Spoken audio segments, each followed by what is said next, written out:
This Coast to Coast Entertainment Network program is brought to you by Beside Me Bracelets. Our bracelets are handmade for any occasion. Use the promo code Coast to Coast for 15% off. Visit their website at besideme.com.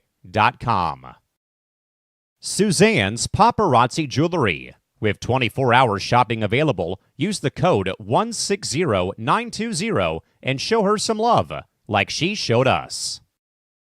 Reaper Apparel Company, a commitment to live your most authentic way every single day. Visit reaperapparelco.com for more information and a look at all of their apparel offerings.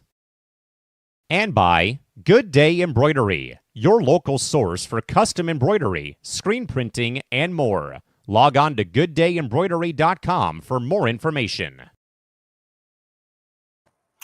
Yo, what's going on, everybody? Welcome to the Coast to Coast Entertainment Network. I am Ace, and you're watching the second episode of In My Opinion. Tonight, we have some fun topics to go over for you tonight. Kind of flip the script a little bit since we're going a few days later. But, Crispy, as you know, one of the first topics that we always start out with is we always start out with that Thursday night game. I know we're coming in, a few days late, as we saw the Tampa Bay Buccaneers were taking on the Atlanta Falcons. The Atlanta Falcons with the surprising upset over the Tampa Bay Buccaneers. The one thing that I will start out with this is my question is, did you watch the whole Thursday night game? Yeah, it was pretty wild. Cakes. Some cakes were made, some cakes weren't. The one that, was made was at the very end. And I think Carolina's sitting there like, yeah, we're in first place. We just got to, do our job and win this game coming up and, continue being in first place. I think where I was going with that too is because I don't think I've ever seen a game to where a team had 19 penalties against them. 19! The Falcons had 19 penalties against them, and they were still able to win that football game. And the thing, besides that, one of the biggest things that really gets me is that, remember at the beginning of the season, we had all talked about how Baker Mayfield was in the MVP conversation, like everyone was like, oh, he's top 3. Within, it was like the first 6-7 weeks, everyone was talking about, Baker. Baker's that guy. Yeah. Baker is in the MVP conversation. Now the last 4 weeks, the 5 weeks stuff, you've seen him struggle a lot more. And now he's kind of taken himself out of that MVP consideration. I think, and I know for several weeks, you can be like, well, he didn't have Godwin, he didn't have Evans, he didn't have McMillan. Well, I will say this. Guess what? Evans was back. Godwin was there. McMillan was there. So on Thursday night, he had basically all of his core back, and Bucky Irving was also there too. So basically, everybody was back. The Buccaneers still lost. And lost after the Falcons had 19 penalties against them. That's another shocker. But they could not slow down Kyle Pitts on that night. Kyle Pitts had 3 touchdowns in that game, went for over 100 yards. Kyle Pitts was like a one-man machine in that game. So, Chris, let me ask you this. Should the Buccaneers be concerned with how they have been playing? Yeah, because if you do sneak into the playoffs, you're going to have to find a way to win. And I know the MVP is voted on during the season. It's not like during the season and the postseason. It's more of an in-season award. I think voters should really look at the last 5 or 6 weeks of a season instead of a full season, because you can have really high highs and then come down to earth, so to speak, and struggle like Tampa Bay is. And MVP quarterbacks or MVP players should be, focusing on who they have to play, with, and not who are they missing. Yeah, so one thing I want to throw out there is the way that the Buccaneers have been playing over the course of let's say the last 6 weeks. Okay, we know that they have not been playing well over the past 6 weeks. We know that, No. Baker, especially Baker, hasn't been playing as well as he should have been. But what really concerns me was that, after the game on Thursday, the one thing I will say about Baker, and I've never really been, very, very high on Baker. Baker to me I've never said that Baker is in that elite status. But the one thing I No. will give Baker credit for is that, after that game, during his interview, he did say, "Hey, I have to play better," right? So Baker came out and basically told everyone, like, he understands that he has to play better. But then you look at Todd Bowles, the head coach of the Buccaneers, and it's almost like Bowles is taking no responsibility for how bad the Buccaneers have been playing. He has been finger pointing at everybody else and been like, "Well, I'm just a head coach. You know what? I'm not out there playing. I'm not doing this." I understand that, but Mm-hmm. as a coach, like, You if you came up see with the that game going plan. wrong, if you see things that are going wrong, you have to be able Mm-hmm. to step in and try and right that ship. And Right. so Chris, my question to you is, do you think it is wrong for a head coach to sit there and say, "Hey, I have no blame for this loss because I'm not out there"? It's wrong. You come up with the game plan. You're the one that set this up. The players have to, go out there and execute it. And yeah, Baker Mayfield missed some throws, and some receivers missed the throws that they were supposed to catch. Everybody should be saying, "Hey, I didn't catch the ball. Hey, I couldn't run down the field. My bad. No, I couldn't throw." And the coach would be like, "I didn't make the best game plan. I felt the team, basically." Yeah, I mean, the one thing I will say though is it's good when players take accountability. I like it when the players will point at themselves and say, "Yes, I got to play better. You know what? I did this wrong. I did this wrong. I know it. I got to do better." But And even if you didn't do, if you feel like in your heart you didn't, like, I wasn't the one to blame, just go out there and say, "Hey, my bad." yeah, exactly right. Because as a team player, you have to be willing to do that.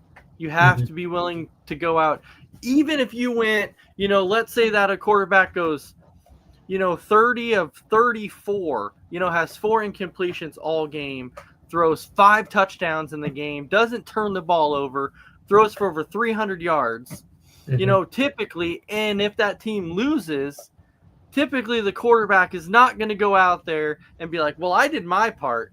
My defense just sucked."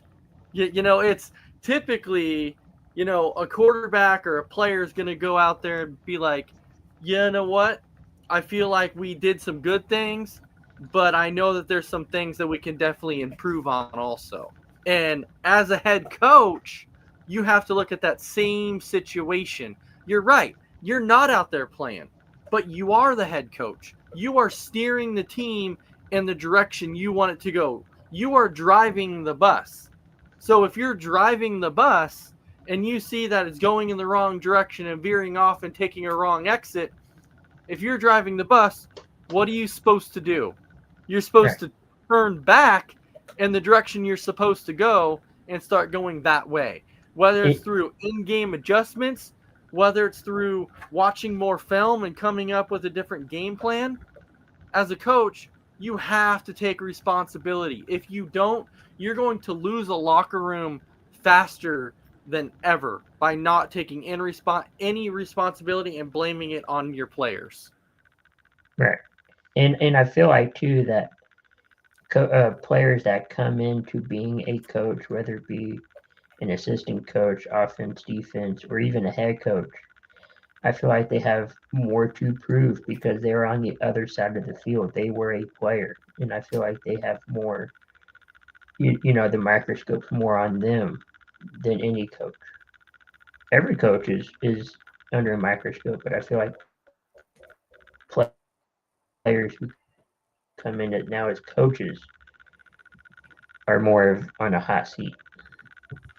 Yeah, but what I was meaning with coach wise is I'm saying you barely ever see a coach who will not take responsibility during an interview and say that he did True. things wrong. Typically you have a coach that will say, yeah, like we gotta do things different, whether I have to game plan different or whatever. We know that typically a coach will do that. Now I will say this. Now let's jump over to the Atlanta Falcons side. Because basically this whole time we've been talking about the Bucks and saying how they lost and which they did. They rightfully lost that game. And if you're a Bucks fan or anything and you're coming out and saying, well, the officials, you can't say anything about the officials in that game. Atlanta had 19 penalties against them.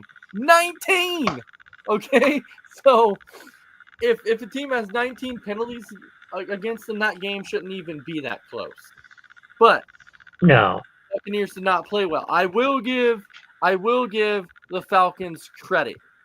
They came out, they did what they had to do because essentially, Crispy, as you know, the Falcons weren't playing for anything. They had nothing to play for. The Falcons can't get in the playoffs. Basically, what the Falcons were doing at this point in time, they're trying to play spoiler. They're looking at the teams within the division going, hey, I know if I play them, I want to play spoiler, so we want to beat them. You know, there are some teams that are on the bottom of the league, like the Jets and the Giants and various teams like that have like 2 wins that might be like, well, winning to us right now isn't that big of a deal because it's a better draft pick. But I guarantee that if a team can try and knock one of their division rivals out of the playoffs, they're going to do it. They're going to do it. I guarantee they are going to do it. And I'm saying this, Crispy, is because imagine this. You don't think that if the Giants were going in to play the Cowboys, okay, and the Giants were at 2 wins, and let's say that the Cowboys, let's say it's the final game of the season, and you have the Giants going against the Cowboys, and the Giants know, if we lose this game, we get the number 1 pick, but we know that if Dallas wins, they get in the playoffs, or if we beat them, they get out. I guarantee that the Giants would try and win that game because they're going to try. They have nothing to lose, everything to gain. What? Yeah, they have nothing to lose and everything to gain. Exactly, and that was the mentality in this one. And so, I know a few Falcons fans that were like, well, we beat them, but we have nothing to play for. Well, you do. You're playing for pride. You're playing against a division rival. You're trying to give them another loss to potentially try and knock them out of the playoffs. Well, of course, the Buccaneers are still very, very alive. And do I think that in the end they're going to win the South? I do. No. I think that, and I feel like that because I think that the Panthers have been too inconsistent. They have been. So I do feel like the Buccaneers are going to be able to step in and not really right the ship completely, but I think that they're going to get the wins when they need to get the wins, and then the Bucs are going to be able to sneak in and get that 4 seed because they're gonna win the South. Now, would it be cool if the Panthers did? Absolutely. Sure. Why? Because that would be one of those surprises, like maybe that people didn't see coming. Like, oh wow, the Panthers actually won the South and they got in. It would be a cool I definitely surprise. didn't see that coming. Yeah, it would be a cool surprise. But I think the Panthers might be a year or so away. They're definitely getting the receivers. Their receivers still you wouldn't consider ones, but they're getting better. On the defensive side of the ball, they are getting better. I still think they're about a year or two away, but it would still be a good story. It would be a good story if the Panthers were able to win the South. So It would. with that being said, I don't know what it is about the Bucs and Kirk Cousins, but for some reason, if you remember the last time Kirk Cousins played the Buccaneers last year, he threw for over 500 yards against them. He threw for like 503 yards and threw like 3 touchdowns and had 0 interceptions. Well, guess what? Thursday night, he played well against the Buccaneers again.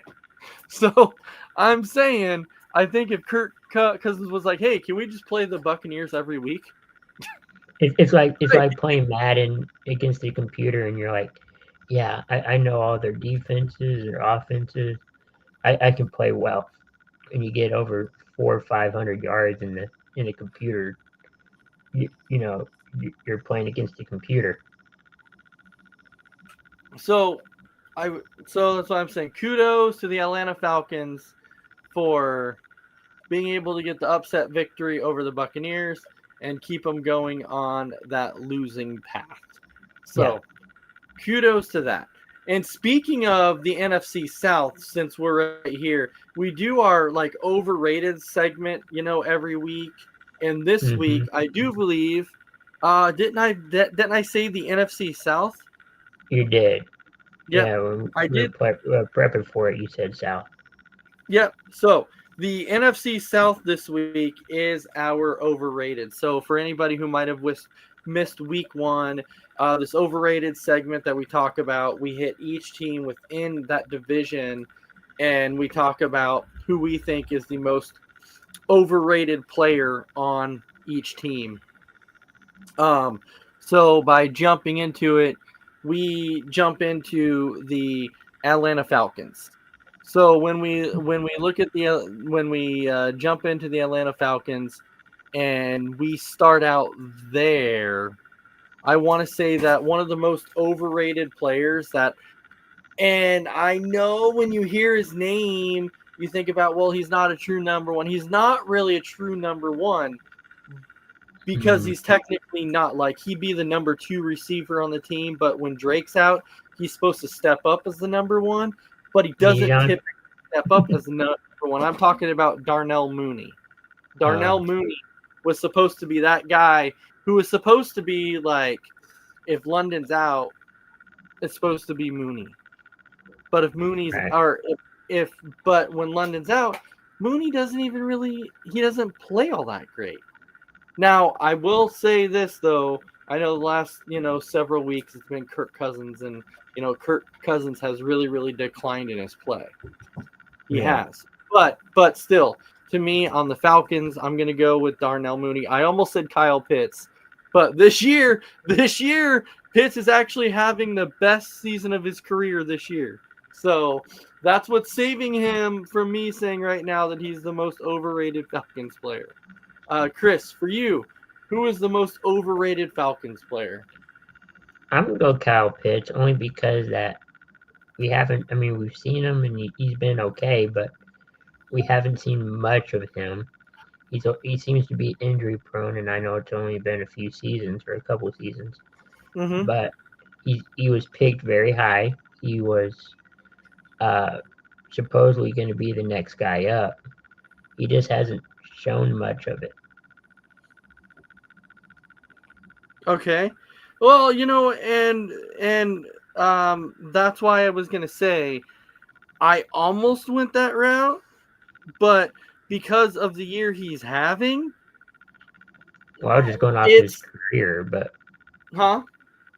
I was just going off of his career in total. Yeah, and that's okay, and that's why I was saying, like, typically, I would, but because of the year he's having, I was kind of giving him that little bit of a pass right now. It's just Mooney has kind of been that guy. So Now going into our next one, we can go into the team we were just talking about too, the Tampa Bay Buccaneers. So, Crispy, I'll start out with you. Tampa Bay Buccaneers. Who is your most overrated Tampa Bay Buccaneers player? Say what we're all thinking. Evans? Oh, no. Oh my gosh. No, not Evans. Okay. Baker. Not Evans. Baker. Not Evans. Because Evans, I would Baker. never put Evans in the category of overrated ever. And why? Because Evans, if you think about it, how could Evans go in that category? He tied Jerry Rice for the most consecutive seasons with 1,000 yards. The only reason he's not going to get 1,000 yards this year is because he only played in like 3 games, and then he's been hurt the rest of the season, and he just came back. So I could never put Mike Evans in that category. All right, then Baker. Baker? I can't think of anybody else. Yeah. No, Baker's definitely one.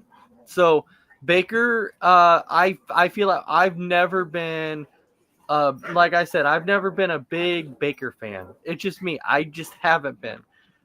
Somebody else I could put in there. The Buccaneers have a defensive end that they drafted high, and his name is Logan Hall.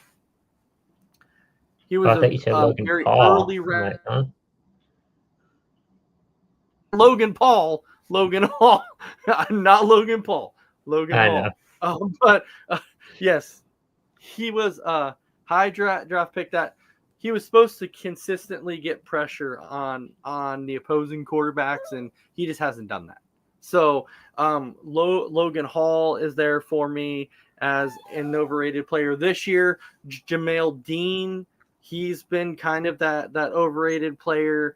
And then Baker, who started out on fire, has dwindled awful lot too. And I think a lot of times that's what that has been a big problem with Baker too, is like he disappears in spots to where you kind of need him the most. So for that, I would almost agree.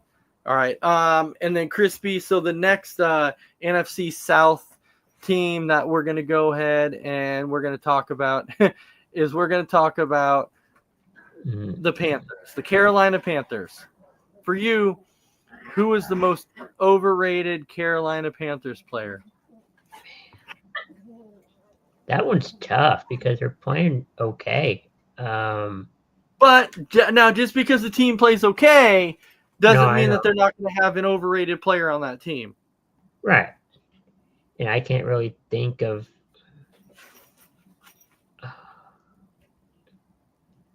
oh man. Bryce Young? Okay. You know what? Bryce Young, that's where I was going to go. Because Bryce Young was that number 1 overall pick, and he was supposed to be that guy. Now, has Bryce Young improved? He has improved. He has. Okay, he's improved some, but he's still not where he should be for that number 1 overall draft pick. They have given him they've given him some more weapons to work with. I just think Bryce Young's biggest issue is the inconsistency part. He's been so inconsistent that's where it's like, if you come out and you play, let's say good enough every week, or you actually play decent every week, people wouldn't put you in the overrated category. But there's been multiple games this year that the Panthers have won, not based upon the offensive output for the Panthers, but on the defensive side of the ball, which is really weird to say that there's been a few games that the Panthers have won because of defense. Because typically you wouldn't put the Panthers and defense in the same category, but this year you have. So Bryce Young, yes, the most overrated Panthers player. Then we go to our final player, not the final player, but the final team in the NFC South. We go into the New Orleans Saints. So, Crispy Bacon, the most overrated New Orleans Saints player. Any quarterback for New Orleans. Any quarterback. I'm kidding.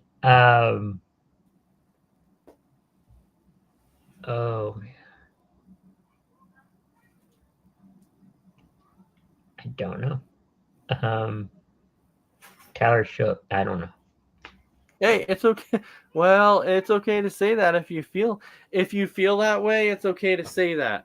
I don't know if I feel that way, but that's what I'm thinking of. Well, to be fair to Tyler Shook, think about that. We've had a small sample size so far of Tyler in the NFL. We haven't had a big sample size. I will say that Tyler probably had his biggest upset of the season probably of his career so far in the NFL when they were able to knock off the Buccaneers. That was probably his best game. He showed a little bit in that game of what you should be showing as an early draft pick. Mm-hmm. So, are you going to stick with Tyler Shook for right now? For right now, yeah. For right now. You know who I wish was still on the Saints so I could say this? Drew Brees. Was Lattimore. I wish that Lattimore was still there so I could say it. Because if you remember, when Lattimore played for the Saints, he was like kind of a big deal. But ever since he went to like the Commanders, there's been nothing. Like, people haven't really been talking about him that much. Like, he took that rapid decline when he left. So it is a little bit hard for the Saints, but if I had to say anything, Spencer Rattler is me. I forgot about him. Well, I mean, he lost his job. He lost his starting job. He lost his job. He got snake bit. He played well at the beginning for like a couple games, and then he went down again, and then ended up losing his starting job. So Spencer Rattler. All right. Going into our next topic of the evening. So, Crispy, I did kind of change it up a little bit, just based upon a few things that have happened, over the course of the last week or so. That I think something that we have to touch on, because we've kind of talked about it a little bit in the chat, but not so much on a show yet. Philip Rivers coming out of retirement. Crazy story. Signing with the Colts. And then we find out today, because we didn't know. So leading up to today. I heard about the story. I heard about this part before it came out today. Yeah, but I was to say, leading up today, we didn't know whether or not Philip Rivers was going to actually be activated. And we didn't know if Philip Rivers was going to actually be starting for the Colts. But now it's even it was crazy that they signed him, but now it's even crazier that he's going to actually be starting for the Colts tomorrow. So now I know that if you heard the interview with Philip Rivers, he came out originally when they asked him about the Hall of Fame, and he said he completely understands that, he's going to have to wait another 5 years, and he's okay with that. His thing was, he said when they asked him if he would come back and play, he said he had to try. He had to try because he wanted to see if he had anything left. And you know what? I see zero problems with that. If you want to come out and give it your best shot and see what you have left, I'm okay with that. So, Crispy, because everybody was so surprised about it, what are your thoughts on Rivers actually coming back and signing? And now us finding out that indeed he is going to be the starting quarterback against Seattle. I think a lot of eyes are going to be on that game, not just because of because of Colts fans. I think NFL fans are going to be watching it because Philip Rivers is going to play. Now, I think we were unsure if he was going to start until he said, yeah, I basically took Daniel Jones's number, Right. his jersey number. And I think when people heard that, they're probably going, oh, no, he's definitely going to start. Why would you take somebody's number if you're not going to start? So to be perfectly honest, I will tell you this. To be perfectly honest, when Philip Rivers, even though I say, we didn't hear it until today, them saying that he was going to indeed start tomorrow, even though they didn't say it officially until today, I think we all knew that when he signed with the Colts to their practice squad, I think we all pretty much knew that he was going to be the starting quarterback at some point. There was no way that they were going to bring him in and sign him. And you know what's even crazier? Right. And what's even crazier is that he coaches his son's football team with the Colts' plays, with the Indianapolis Colts plays.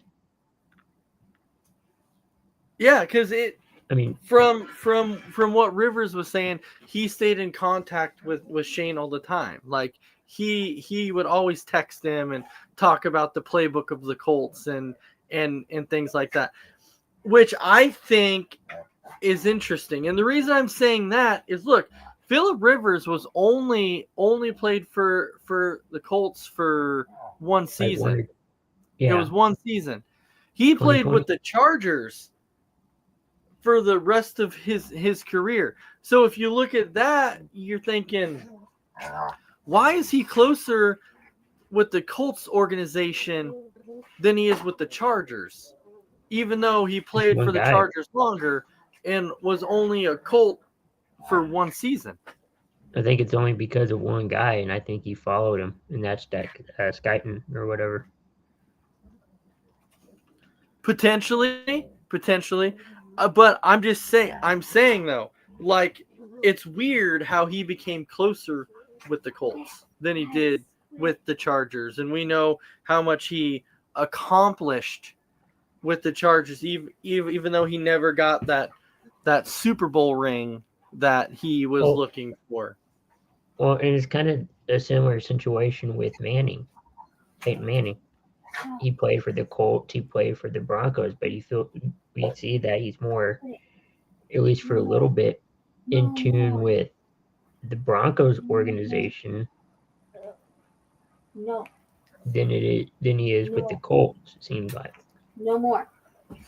Yeah, well, I'm just saying though. But he did play for the Broncos for a couple seasons.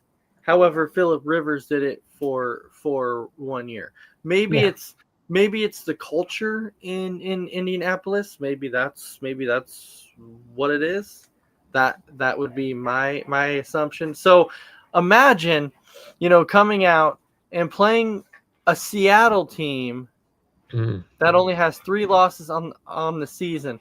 Imagine what people are going to be saying tomorrow night, because the Colts and the Seahawks play tomorrow afternoon. They have the afternoon game. They have one of the afternoon games. So can you imagine what people are going to be saying tomorrow night if Philip freaking Rivers comes out and beats the Seattle Seahawks in his first start since playing in the NFL in 5 years? That would be insane. Especially a team that has high hopes, because they're talking about being one of the top defenses in the NFL, being one of the best offenses, but certainly one of the best defenses. If he comes out and beats Seattle tomorrow, it's going to prove a lot of the doubters wrong. It's 100% going to prove a lot of people wrong. I hope he has good insurance. You hope what? He has good insurance. Are you worried about him? A little bit.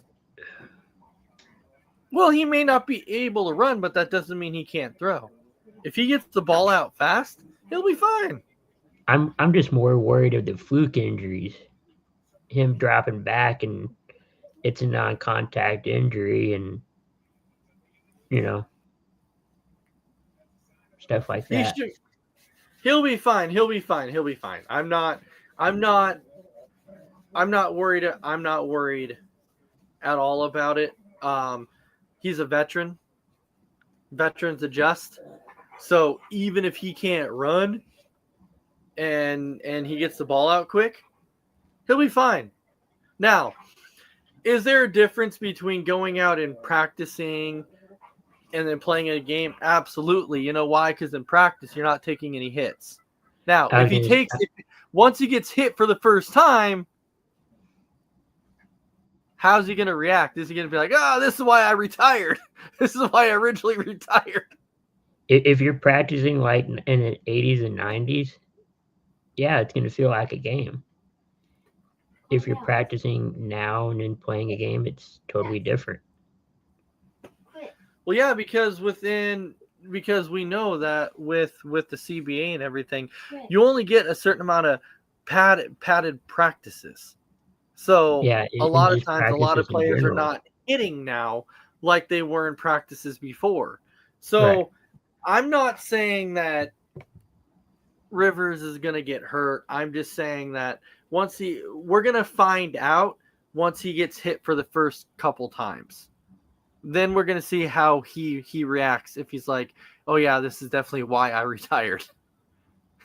And maybe I shouldn't have came back and done this. But I will say this. I am rooting for him. I am. And I'm not afraid to say, I hope he is successful when he comes back. I really hope he does. I hope he comes out tomorrow and lights it up and beats Seattle. I really do. I hope he comes out and throws like 3 to 4 touchdowns against Seattle, doesn't throw any picks against them, and throws for like 300 yards. Can you imagine what people would be saying then? Why do we get rid of him? No, because he chose to. He chose to leave. Why didn't we have him on our coaching staff? No, I think a lot of people would be like, we just doubted somebody that we shouldn't have. But jumping into, we're going to jump away from the NFL. We're going to jump into our next one, and we're going to talk a little bit about the NBA. And the reason I want to talk about the NBA is, Crispy, there's one team I want to bring up here. And I want to get in. Did you just say the Lakers? I'm kidding. No. I try and shy away from the Lakers as much as I possibly can. If I don't have to talk about the Lakers, I won't talk about the Lakers. I want to talk about this team that we call OKC, the Oklahoma City Thunder. And the reason I want to talk about them is because we know they finally lost tonight against the San Antonio Spurs. Only their second loss of the season. Holy cow. Imagine that. 24-2 on the season. 24-2. And when they started asking Gilgeous Alexander and asking him about, his thoughts at sitting at 24-1 and how he felt and things like that, Gilgeous Alexander made a comment that said that, yes, one of their focuses is trying to have the best NBA record of all time. Now, there's a few reasons why I bring this up and why I mention it is, if somebody comes to me, if I'm playing in the NBA, if I'm playing in the NFL, and I'm playing, in MLB, NFL, NBA, or whatever, and I know that my team is on a winning streak and we're winning games, okay, and somebody comes up to me and asks me and says, hey, right now, what's your thoughts on having the best NBA record of all time? I'm just personally saying, in my opinion, what I would be saying is I would be like, hey, I know that right now, we're sitting at 24-1. We're on this massive winning streak. I think they were on I want to say like a 14, 15, 16 game win streak or somewhere around that. My focus in that moment would simply be saying, hey, last year we won our first NBA championship. Our focus this year is winning our second NBA championship and be winning back-to-back titles. If we break the NBA record in the process of most wins in a season, fantastic. But that's not our main goal. Our main goal is staying healthy and winning that championship. So, Crispy, your thoughts. Are you kind of in the same boat with me to where it should be more focused on getting that back-to-back instead of, hey, yeah, you're right. One of our focuses is we want that. We want to have the best record ever in the history of the NBA. What's your thoughts? I'd keep that in-house.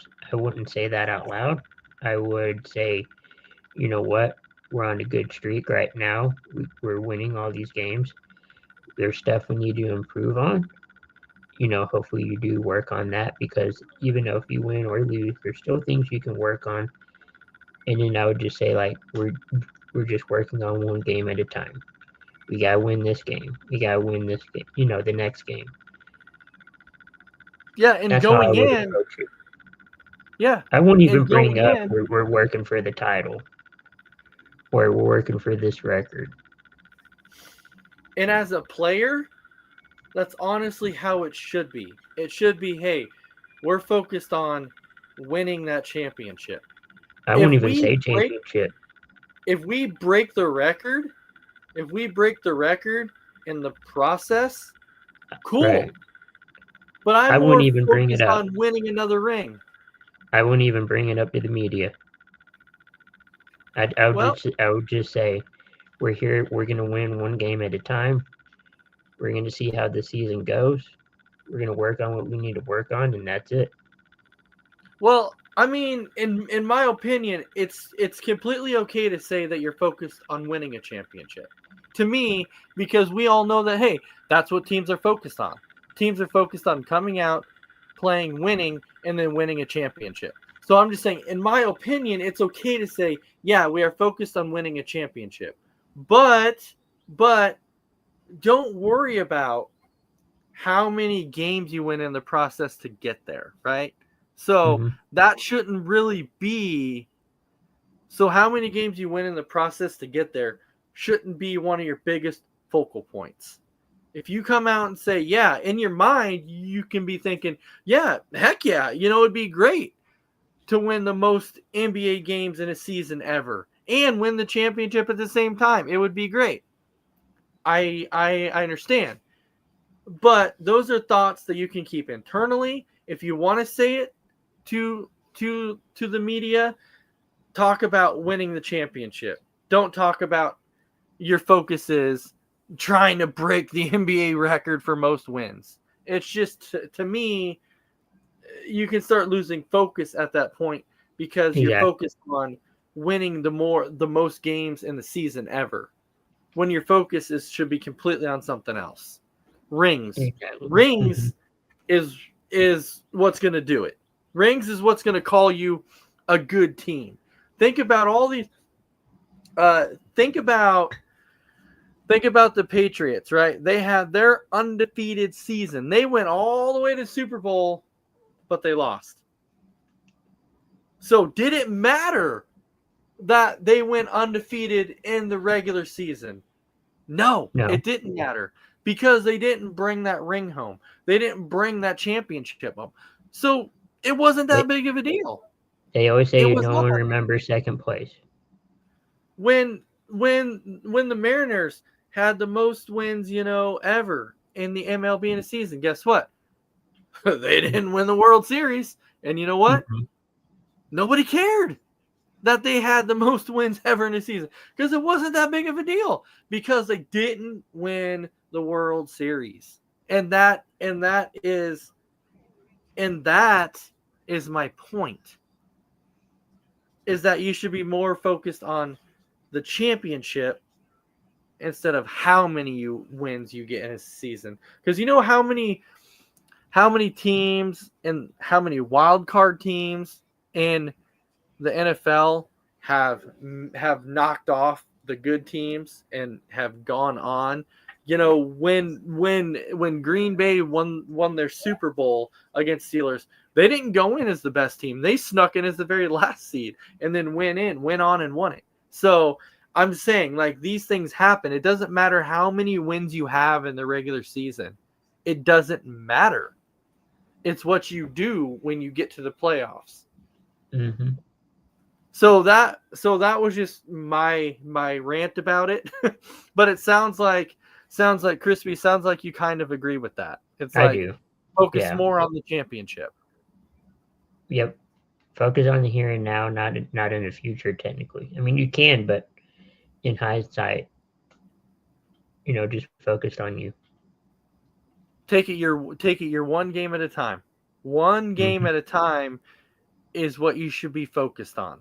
Exactly. So Gilgeous Alexander, please slow it down. Don't worry about breaking the NBA record for wins in a season. Focus on the second championship of your career and trying to solidify your legacy. That's what you should be worried about. All right. I mean, look at the Chiefs. Do what? Look at the Chiefs.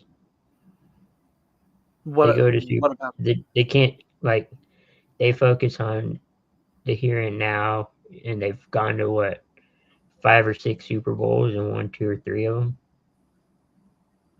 Yeah, it's how it works. It's what you do when you get in. That's what it's all about, is what you do when you get in the playoffs. So that was why I brought that part of it up. Was just because once I saw that, I was like, okay, I really have to talk about this because I had so many thoughts running through my head on it that I was like, okay, I really have to get this. I have to really get this off my chest. Now, I want to go on staying with the NBA. But there's one other team that I want to mention though. And that is the San Antonio Spurs. This is a team that could come out and surprise a lot of teams. Yeah. I mean, they are not a joke. The Spurs are definitely not a joke. And it's weird, they're still kind of rebuilding after what Popovich left. Yeah, so it's not like, think about that too. It's like they're technically still kind of in the rebuild stage because of, like, we know that they have Wemby and Keldon Johnson and then but when you look at it, they're not a team that's like full of superstars. They shocked the world tonight when they beat OKC to advance to the Cup Finals.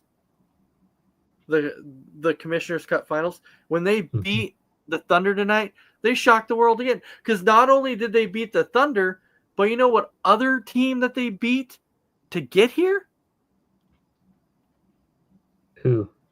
They beat the Lakers. They beat the Lakers right before the Thunder. Like, maybe not. Yeah, so they beat the Lakers and they beat the Thunder. So, and the Lakers were supposed to be like a big deal too, you know, with James and Luka and Austin Reeves and DeAndre Ayton. Like, the Lakers, people were talking about them. Well, guess what? The Spurs just beat them, and then they turn around and they beat the best team in basketball. So I'm telling you, like, the Spurs are a team that they're going to be good. And they're going to be good for a long, long time. You know who's going to be really talking about the Spurs tomorrow? The Spurs? I don't know. No, do you know who's a big Spurs fan that I guarantee is going to be talking about the Spurs tomorrow? Who? Who is an analyst that always goes off about the San Antonio Spurs because he's a massive fan? A lot of people don't like him. I don't know. Who? But Skip Bayless. Skip Bayless is a big Spurs fan. And I guarantee he's going to be going off about the Spurs. Mm. But they're shocking the world. You should be a Mavericks fan. And they're doing what they need to do. You should be a Mavericks fan. What? He should be a Mavericks? Why should he be a Mavericks fan? Because he wrote for the newspaper here in Dallas. So he should be a Mavericks fan? I don't know. So I moved to Oregon. So does that mean I since one of the closest teams to me is Seattle, should that make me a Seahawks fan? No. Well, I'm not big on Skip Bayless. I was just kidding. Hold on. I moved to Oregon, and we have a basketball team in Portland. It's the Blazers. Should I no longer be a Pistons fan, and should I be a Blazers fan? No. No, I'm saying like it. Right. No, I get it. I will forever be a Pistons fan. Hey, I have wrote out some dark days as a Pistons fan. Okay, and so this year, sitting at 20-5 and being so far the number 1 seed in the Eastern Conference. Yeah, you're doing I'm good. enjoying this. I'm enjoying this. Why it's happening? Because I know eventually, what's going to happen? They're just going to let me down again. Okay? So I'm enjoying this while they're sitting in first place. Right. So for anybody who wants to give me crap about the Pistons, go ahead. But let me enjoy this right now. Let me enjoy it, please. Because I know eventually the collapse is coming because it always happens. And right now we are up by 2 games in the Eastern Conference. Do you know what team is behind us, Crispy? The Mavericks. No, we're horrible. No. The Mavericks are horrible. I mean, they're getting better. It's the team that knocked us out of the playoffs last year, and that was the New York Knicks. The New York Knicks are sitting in the 2 seed right now. They're exactly 2 games behind us. So, who would have thought that? Who would have thought that technically after the first month of the season is over, like month and a half over, who would have thought that your 1 and 2 seeds in the Eastern Conference would have been the Pistons and the Knicks as the 1-2? Yeah, nobody would have thought that the Pistons and Knicks would have been sitting at your 1-2. No. And then your Western, well, obviously, the Thunder was going to be there because, they were your NBA champs last year. So them sitting at 1 is not a surprise. The Nuggets sitting at 2, not a surprise. I think, to me, the Rockets sitting at 3, though, to me, even though they got Durant, is still kind of a surprise in a way. But I kind of like how you're knocking on your own team and saying that the Mavericks suck. They're improving. They're just still at the bottom of the conference. Well, they're sitting. So right now, if the season was to end today, the Mavericks would be sitting at a play-in game. That's what they would be sitting at because they are sitting at.